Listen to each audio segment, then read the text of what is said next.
Bonjour et bienvenue sur la formation Blender, j'espère que vous allez bien. Alors aujourd'hui nous allons parler de la boîte englobante qui peut se déformer en fonction de la déformation d'un objet. Alors à quoi ça va servir les boîtes englobantes? Les boîtes englobantes vont faire en sorte que de limiter certaines choses ne puissent pas toucher notre objet, mais ça puisse au moins toucher la forme de votre boîte. Donc, principalement, ça permet de protéger vos objets, que ce soit de l'extérieur ou de l'intérieur. Les choses qui se passent à l'intérieur de la boîte vont se limiter qu'à l'intérieur de la boîte et ce qui se passe à l'extérieur se limite à l'extérieur, ça ne va pas toucher ceux qui sont à l'intérieur. J'espère que vous avez compris cela. Donc, comme vous le voyez ici, dans Blender, on a deux types de boîtes. On a des boîtes qui permettent juste de prendre la forme au maximum et ça peut se déformer et l'autre boîte ne se déforme pas. Alors, on va aller dans les géométries nodes ici. Alors, je devais revenir ici et tout supprimer pour qu'on en aille au débit. Maintenant, on va venir sur Add ici, on va prendre Suzanne parce que ça concerne plusieurs déformations. GZ pour augmenter et là, on peut maintenant aller dans les géométries nodes. Alors, dans l'espace de travail, ici, une fois que vous êtes ici, vous cliquez sur New, on a deux nœuds. Ce nœud nous a permis de créer Suzanne et ce nœud nous a permis de le voir ici. Donc, si je le supprime ici, il n'y a rien dans ce nœud, on ne peut plus le voir. Donc, vous allez retrouver le nœud que j'ai supprimé juste en haut ici dans les inputs. Donc, lorsque j'ai pris input, je colle ici et là, vous le voyez. Maintenant, nous, on veut le voir ici. Donc, pour cela, pour un premier temps, je vais expliquer avec Suzanne et on va changer pour expliquer un peu les inconvénients. Alors, on va venir prendre notre nœud qui s'appelle bien Convex Oil. Une fois que vous avez fait ici, vous voyez bien automatiquement la boîte s'est déformée pour prendre la forme de Suzanne. Et pour le voir encore, si par exemple je passe en mode Edit, donc cliquons ici, je passe en mode Edit et je viens cliquer encore ici. Donc, je viens cliquer ici, je fais transparence et là, paf, vous voyez bien comment Suzanne est englobée sur cette boîte. Comme vous le voyez, comment Suzanne est englobée sur cette boîte. Donc, ce sont les oreilles qui ont fait que ça puisse être comme ça. Et je passe ici, c'est la même chose. Donc, quand je fais comme ça, vous voyez bien ce que ça donne ici. Donc, ça permet de corriger un peu, ça permet de tricher un peu de forme, comme vous le voyez. Mais bref, j'espère que vous l'avez compris. Maintenant, on va aller en profondeur maintenant. Alors, ici, on n'a qu'une seule sortie et une seule rentrée. Le problème est résolu. Le problème n'est pas résolu. On va maintenant créer des formes sur chaque point qui est là, donc sur chaque point. Donc pour cela, nous allons laisser notre boîte ici. Donc nous allons même le supprimer parce qu'on va d'abord créer une forme, on met ici.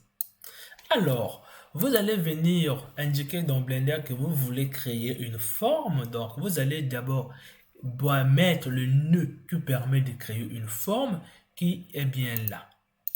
Alors, une fois que vous avez mis le nœud là attend maintenant la forme de l'objet que vous allez faire. Soit vous donnez la forme de Suzanne, ça va créer Suzanne sur chaque point. Voilà pourquoi vous voyez beaucoup de Suzanne ici. Alors, on va l'enlever. C'est que vous pouvez créer aussi Suzanne tout en diminuant la taille de Suzanne. Mais bref, on va aller le plus simple possible. On va venir sur Mesh, on prend ici, on prend sphère. Maintenant, une fois que vous avez fait, on fait instance ici. Moi, j'ai choisi les formes les plus simples qui seront rapides à faire. Donc, comme vous le voyez, on a créé des formes. Donc, moi, particulièrement, j'aime pas créer des formes avec Suzanne comme ça. J'aime pas, mais bref, comme je les ai déjà fait. Alors, là, j'ai créé la forme avec le cube. Maintenant, ce que nous allons faire, nous allons l'englober tout ceci dans une boîte, ce qui aura pour effet d'englober tout ceci dans une boîte. Donc, on va venir ici, prendre géométrie, on prend convexe, on met à l'intérieur. Et maintenant, une fois qu'on a mis géométrie ici, notre ici, vous voyez bien que on n'a pas vraiment comme vous le voyez bien. Donc, je vais quitter, je vais venir ici, comme vous le voyez, j'augmente là, il n'y a pas de boîte. C'est parce que quoi? Il n'y a pas de boîte parce que vous n'avez pas encore réalisé l'instance. Donc, vous n'avez pas encore réalisé l'instanciation. Donc, pour cela, on va venir ici dans instance et on prend, on réalise instance, on met ici. Donc, une fois que vous avez fait, et là, vous voyez bien que ça prend compte des instances. Donc, si vous ne le faites pas, vous allez avoir quelque chose de comme ça. Donc, comme vous le voyez, vous n'allez pas vraiment prendre toute la forme. Donc, pour cela, il faudra toujours vous utiliser ce nœud qui est là. Donc, une fois que je les ai mis ici, comme vous l'avez vu, on avait vraiment... donc, si je le mets ici, vous voyez bien, je suis en train de diminuer les choses.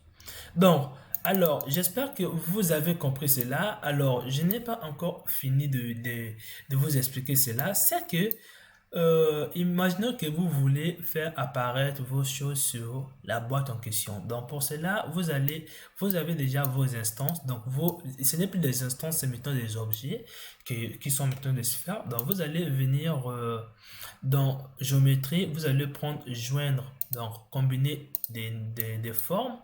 Et là, ça vous reste à prendre la géométrie que vous avez fait, vous le combinez ici pour voir vos instances. Donc, comme vous le voyez, on a des points qui se sont faits, mais le problème est seulement qu'on n'a pas nos objets comme vous le voyez. Donc, ça dépendra de vous-même comme vous le voyez ici. Donc, je ne vais pas vraiment mettre beaucoup d'objets. Donc, j'espère que vous avez compris. Je vais juste revenir dans Réalise ici. Donc, comme vous le voyez, il y a trop, le rayon est tellement trop beaucoup. Donc, alors, on se retrouve à la prochaine vidéo. Donc, je vais venir dans géométrie. On se retrouve dans la prochaine vidéo. Il y a quelque chose que je n'ai pas encore expliqué ici. On retrouve dans la prochaine vidéo auquel je vais expliquer maintenant les séparations. Donc, ça permet de séparer les objets qu'on va combiner.